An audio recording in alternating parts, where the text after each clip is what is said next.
watakuwepo, lakini wanapokuwepo hawatuzuii sisi kuhubiri neno la Mungu.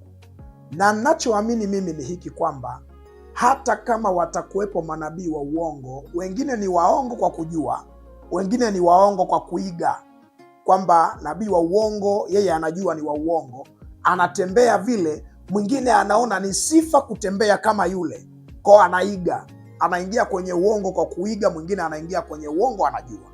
Kwa hiyo mimi nafikiri kuwadhibiti kwetu sisi ni kuhubiri neno la Mungu, lakini kwenye imani ya Pentekoste kuna umoja wa makanisa ambao kimsingi kabla mtu hajasajili taasisi yake wanapitia dokumenti zake, wakipitia wanaruhusu asajiliwe wizarani.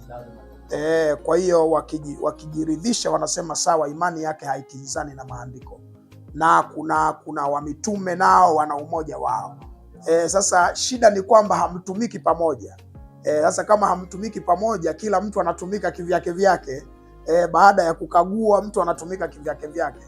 Sasa mimi nafikiri tu kwamba ni busara kuhubiri neno la Mungu na familia kukaa na watoto wao kuwafundisha neno la Mungu pale wanapoona kuna mtumishi wa Mungu amesema neno la Mungu na linafaa kushikwa kwa ajili ya maisha.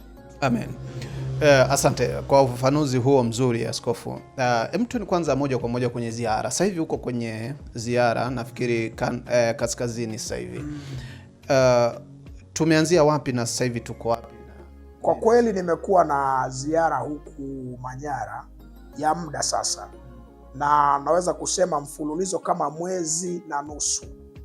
Manyara wanampenda Mungu. Kila nilipopita kuhubiri neno la Mungu, watu wamejitokeza kwa wingi na watu wamefunguliwa sana na watu wamemuona Mungu kabisa. Ziara imekuwa nzuri. Nilianzia Donya kule, wakaniomba nifanye wiki 2, nikafanya. Nikaja sehemu moja wanaita Diomat, nikafanya wiki 1, wakaniomba niongeze ya 2, sikuweza kwa sababu ya ratiba zangu. Nikaenda Tomati, nimefanya Tomati wiki 1, nao wakaniomba niongeze ya 2, sikufanikiwa kulingana na ratiba. Nikaenda Yaeda Chini, nao wakaniomba niongeze wiki ya 2, lakini sikufanikiwa kuongeza kwa sababu ya ratiba zangu. Kwa hivi tunaongea niko Maheri wilayani Mbulu. Kwa hiyo tuko hapa wiki hii nzima, tutakuwa hapa na naamini watu wa Mungu watafunguliwa. Lakini Manyara watu wanampenda Yesu na watu wanalipenda bado neno la Mungu. Huduma gani ambazo pengine zinatolewa katika ziara hiyo?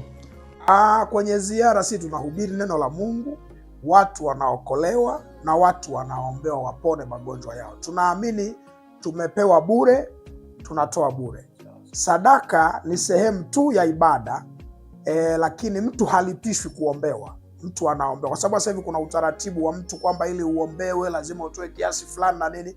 Kwa tunaamini sadaka ni sehemu ya ibada na si sehemu ya kumpangia mtu fanya hivi, fanya hivi, fanya. Hapana, kabisa. Watu wanajitokeza na pengine wapo ambao wanapona. Kwa upande wa mkoa huu wa Manyara huo, unaweza ukawaambia nini sasa kwenye mikutano na ziara zingine ambazo zinafuata? Naweza kuwaambia watu wa mkoa wa Manyara kwamba nimetumwa na Mungu kwenye mkoa wao, na kama nimetumwa na Mungu kwenye mkoa wao, Mungu hajawahi kutuma mtu bila sababu. Mungu akikutuma mahali, maana yake kuna watu wanahitaji kumuona. Kuna watu ni wagonjwa, wanahitaji kupona magonjwa. Kuna watu hawawezi, wanahitaji kuweza. Na nimeona kwenye mikutano yetu mingi, kama mtu akifanikiwa kufuatilia anaweza kuona. Tulipokuwa Donya, kuna mganga mmoja ambaye huyo mganga ni mashuhuri sana. Amekuwa mganga tangu ana miaka 40 mpaka tunafika kwake ana miaka 83. Maana yake kwa miaka 43 amekuwa mganga, lakini baada ya kukutana na Yesu na injili ya Yesu kakubali kuchoma uganga wake. Tumekuwa Dareda pia, mganga mmoja ambaye ni mashuhuri, naye amechoma uganga. Tumekuwa Dodoma, mganga naye mashuhuri amechoma uganga. Tumekuwa Dareda pia, mchawi mmoja amechoma uchawi. Kwa ni watu wengi ambao wamefunguliwa, lakini kuna watu walikuwa hawawezi, ni vichaa wengine, na ziko pia YouTube. Mmoja amekuwa kichaa tangu mwaka 98 ndio amepona juzi, wiki 3 zilizopita, kichaa kimeisha. Mwingine amekuwa kichaa tangu amemaliza tu darasa la 7, na mama yake anavyotueleza, anasema walipomaliza wakawa wanagombania pepa na mwanafunzi mwenzake, kuanzia pale akawa kichaa yule binti. Kwa hiyo Mungu amemponya, naye kichaa kimeisha, na iko mtandaoni. Kuna mtoto naye tangu kuzaliwa amekuwa hatembei, ni kiwete mpaka ana miaka 10 kule Donya. Mungu amemponya na akawa anatembea, na pia iko YouTube hiyo. Na watu wengine wengi ambao walikuwa na matatizo mbalimbali Mungu amewaponya. Kuna mmoja alikuwa amepooza kwa miaka 13 na Mungu amemponya pia, anatembea. Nyinyi ni watumishi wa Mungu, mnakutana na changamoto nyingi sana katika jamii yetu hii hasa ya Kitanzania. Pengine mmejifunza nini mnapokutana na matatizo ya watu katika jamii yetu mpaka yanawatokea matatizo kama hayo? Ni nini hasa ambacho kimejificha? Ni roho mbaya? Ni nini hasa mpaka watu wanaamua kufanyana? Jambo ambalo pia nimejifunza ni kwamba watu wana wivu, watu wanaoneana wivu ndani ya familia, ama ndani ya hasa maeneo mengi ya kanda hii. Utakuta mtu yuko radhi asafiri mbali kwenda kuloga ndugu yake, na uchawi upo.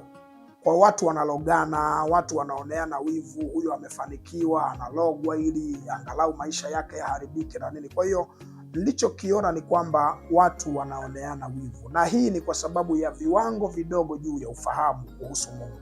Kama watu wangekuwa na viwango vya ufahamu kuhusu Mungu, matatizo haya yasingekuwepo. Kwa hiyo tunajitahidi kuhubiri kwa nguvu nyingi ili watu wamjue Mungu na wawe na ufahamu juu ya Mungu, wayaache mambo hayo ambayo wanayafanya. Na ndio maana unaona waganga wanachoma uganga, wachawi wanachoma uchawi. Hii ni wazi kwamba watu wameanza kuwa na ufahamu na Mungu kuliko kutegemea uchawi na uganga katika maisha yao.